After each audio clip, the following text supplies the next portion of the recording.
Esse aqui é Diógenes de Sinope, um dos filósofos mais, digamos, fora da curva e provocadores da Grécia Antiga. A imagem dele já conta uma história, né? Mas a vida por trás dessa figura desafia praticamente tudo o que a gente considera normal. E isso já nos leva direto àquela pergunta que intriga as pessoas há séculos. Por que um ser humano, em sã consciência, escolheria morar dentro de um barril? Para a gente entender isso, a gente precisa voltar um pouquinho no tempo, lá para o começo da história dele. Então, vamos lá. A jornada de Diógenes rumo à pobreza não foi um acaso, não. Foi uma escolha muito consciente que nasceu de uma queda bem dramática e de uma transformação pessoal profunda. Ele não veio da miséria, muito pelo contrário. Diógenes nasceu numa família rica, influente, na cidade portuária de Sinope. Ele tinha tudo para seguir um caminho de poder, de conforto, uma vida bem tradicional. Só que tudo mudou. Um escândalo financeiro gigantesco envolvendo a falsificação de moedas simplesmente destruiu a reputação da família dele. E o resultado? Diógenes foi expulso da própria cidade. Perdeu tudo: o status, a casa, a fortuna, tudo. E foi justamente nesse momento de perda total que ele encontrou, digamos, a sua verdadeira vocação. Em vez de tentar reconstruir a vida que tinha antes, Diógenes fez o exato oposto. Ele abraçou a pobreza e começou a questionar de forma radical todos os valores daquela sociedade que o tinha descartado. Essa rejeição toda acabou virando uma filosofia com um nome bem curioso que está ligado diretamente ao estilo de vida dele. Vamos entender agora o que é o cinismo. O termo cínico vem da palavra grega para cão. A ideia central era viver uma vida virtuosa e de acordo com a natureza, sabe? Livre das amarras da sociedade.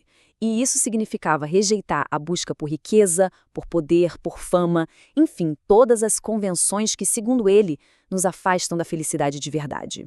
Mas por que os cães? A lógica de Diógenes aqui é fascinante. Ele olhava para os cães e os via como verdadeiros mestres. Eles vivem o momento, agem sem vergonha nenhuma de suas necessidades naturais, são leais, honestos e não perdem tempo com teorias complicadas. Para ele, era o modelo perfeito de uma vida autêntica. E o compromisso dele com essa ideia era total. Os bens materiais dele se resumiam a isso: um cajado para se apoiar, uma bolsa para carregar alguma comida e uma tigela para beber água. Diz a lenda que ele até jogou a tigela fora depois de ver o menino bebendo água com as mãos. Ele percebeu que nem daquilo ele precisava de fato. Diógenes não era de escrever livros. Ele vivia a filosofia dele nas ruas, usando o próprio corpo e as próprias ações como sua principal ferramenta de ensino.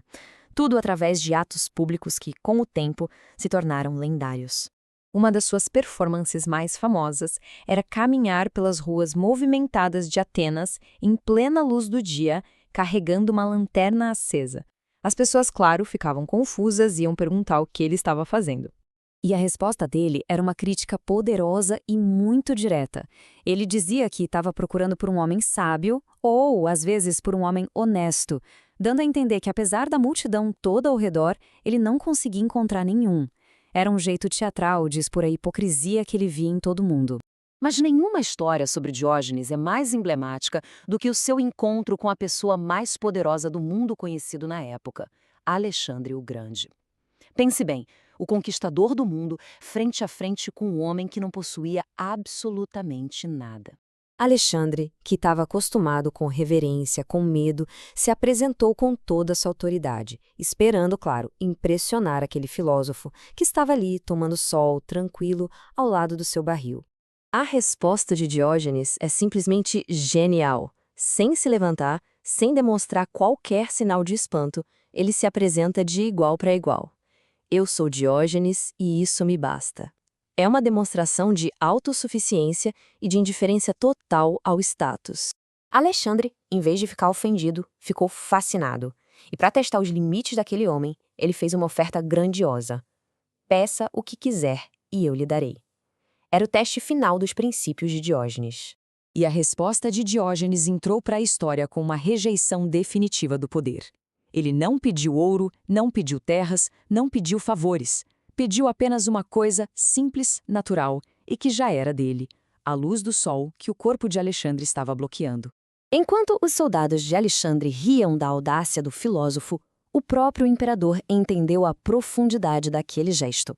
Ele reconheceu em Diógenes uma liberdade que nem ele, com todo o seu poder, possuía. A frase final de Alexandre é muito reveladora. A vida de Diógenes pode até parecer só uma coleção de histórias curiosas, mas as ideias dele deixaram um legado duradouro, influenciando o pensamento ocidental de formas bem surpreendentes. Muito antes de esse conceito se tornar popular, Diógenes se declarou um cosmopolita, ou seja, um cidadão do mundo. Ele rejeitava a ideia de uma identidade baseada em fronteiras ou cidades, afirmando que pertencia à humanidade como um todo, uma ideia muito revolucionária para a época. Embora os escritos dele tenham se perdido, os relatos sobre sua obra, A República, mostram o quão à frente do seu tempo ele estava. Ele defendia a igualdade de gênero, o fim das armas, o fim do dinheiro e uma liberdade total em relação às normas sociais. Ideias que continuam radicais até hoje. E aqui está um ponto crucial da herança filosófica dele. A ênfase cínica na virtude, na autossuficiência e na vida de acordo com a natureza foi uma semente fundamental para o surgimento do estoicismo, uma das filosofias mais influentes da história. E isso tudo nos deixa com uma reflexão final, inspirada naquele famoso encontro.